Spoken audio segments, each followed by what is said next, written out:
Orunodoi 5G YouTube चेनेलाव आरो फिन खेबसेबाव बरायफिनबाय। दिनैनि गोदान भिडिअआनो जाहैबाय सेल्फ हेल्प ग्रुपआव जाय आइजोफोरा नाम दं नोंथांमोननि थाखाय आङो मोनसे बिग आपडेट लानानै फैदों आरो नोंथांमोनखौ गभर्नमेन्टआ मोनसे खामानि मावनानै लानो खोन्थादों जाय बिथांमोना सेल्फ हेल्प ग्रुपआव जयेन ग्रुप नाम दं आरो जाय बिथांमोना सेल्फ हेल्प ग्रुपआव जयेन नाम गैया नोंथांमोनाबो बे स्किमाव एप्लाइ खालामनानै नोंथाङा 2 लाखहालागै नोंथाङा रां मोननो हागोन। जास्ट नोंथाङा बोसोरसेयाव नोंथाङा 12 रां नोंथांनि बेंकनिफ्राय अट'डेबिट दानजालांबाय थागोन। नोंथाङा बेखौ फैसाखौ नोंथांनि बेंकनिफ्रायनो अट'डेबिट बेयो दानजालांबाय थागोन 12 रां। जेब्ला नोंथाङा अबथिरा नोंथाङा एक्सिडेन्ट जायो अब्ला नोंथाङा बे प्रधानमन्त्री सुरक्षा बीमा योजना स्किमनिफ्राय नोंथाङा 2 लाखनिफ्राय नोंथाङा 1 लाखहालागै नोंथाङा इजियावनो नोंथाङा रांखौ क्लेम खालामनानै लानो हागोन नोंथाङा एक्सिडेन्ट जायोब्ला। बेखौनो बुङो प्रधानमन्त्री सुरक्षा बीमा योजना। नोंथाङा बे स्किमखौ बानायनो सानदोंब्ला आरो जाय बिथांमोना सेल्फ हेल्प ग्रुपआव नाम दं नोंथांमोनखौ बे स्किमखौ बानायनानै लानो खोन्थादों।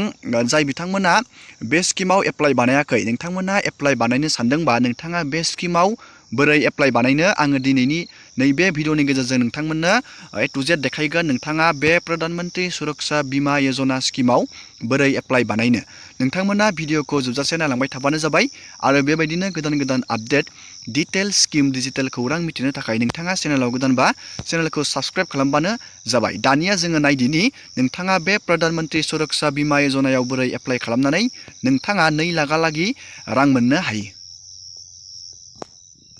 नोंथाङा बेयाव एप्लाइ खालामनो थाखाय नैबे माइ स्किम नोंथाङा नैबे माइ स्किम मोनसे नोंथाङा पर्टेलाव फैनांगोन। आङो बेनि लिंकखौ भिडिअनि डिसक्रिपसनाव होना दोनगोन आरो नोंथाङा बे स्किमाव एप्लाइ खालामनो सानदोंबा नोंथाङा बेखौ अनलाइन एप्लाइ खालामनो हानाय नङा। नोंथाङा गावबागावनि नोंथांनि बेंक एकाउन्टआव जि बेंक एकाउन्ट दं नोंथांनियाव नोंथाङा नैबेयाव मोनसे फर्म मोनगोन।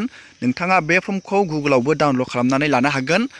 प्रधानमन्त्री सुरक्षा बीमा योजना फर्म नोंथाङा गुगोलाव बेबायदि सार्च खालामनानै बेबायदि नोंथाङा डाउनलड खालामनो हागोन आरो नैबे माइ स्किम होननाय मोनसे नैबे वेबसाइटनि जोहैबो नोंथाङा डाइरेक्टयै बे प्रधानमन्त्री सुरक्षा बीमा योजना स्किमनि फर्मखौ नोंथाङा डाउनलड खालामनो लानो हागोन।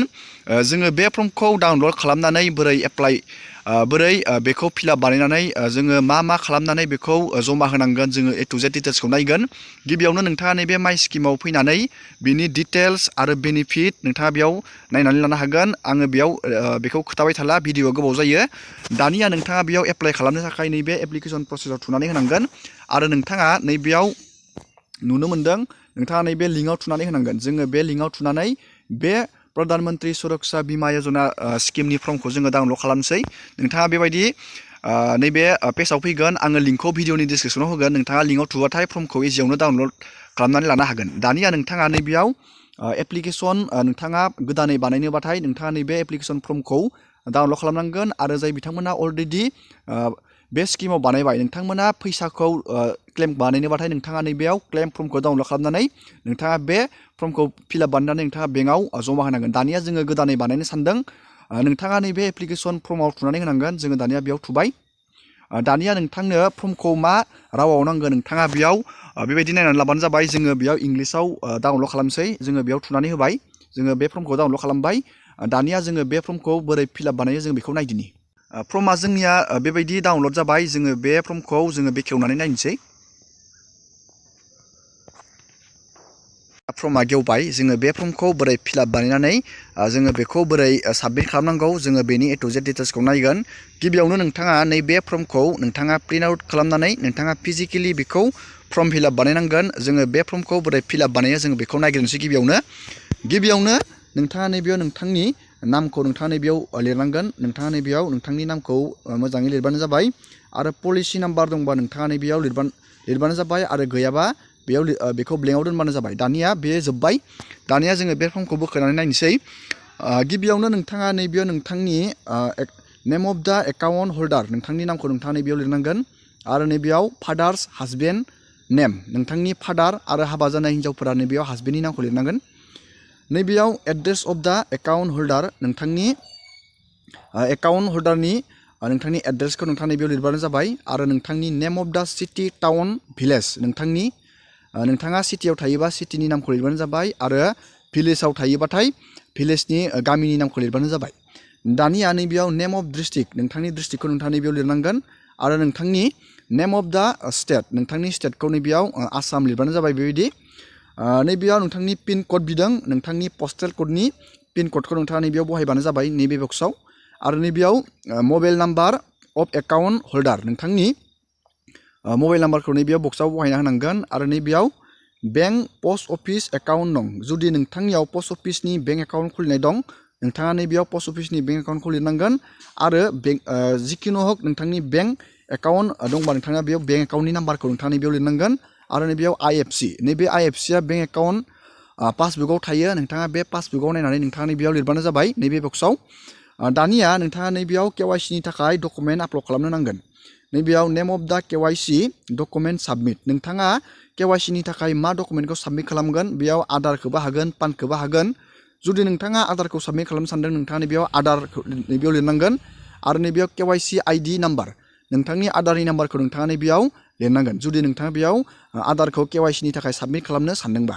दानिया नोंथांनि पान नाम्बार नोंथाङा नैबेयाव लिरनांगोन आरो नोंथांनि आधार नाम्बारखौ नोंथाङा नैबेयाव लिरनांगोन। नोंथांनि डेट अफ बार्थ नोंथांनि बैसोनि डेट अफ बार्थखौ नोंथाङा नैबेयाव लिरनांगोन।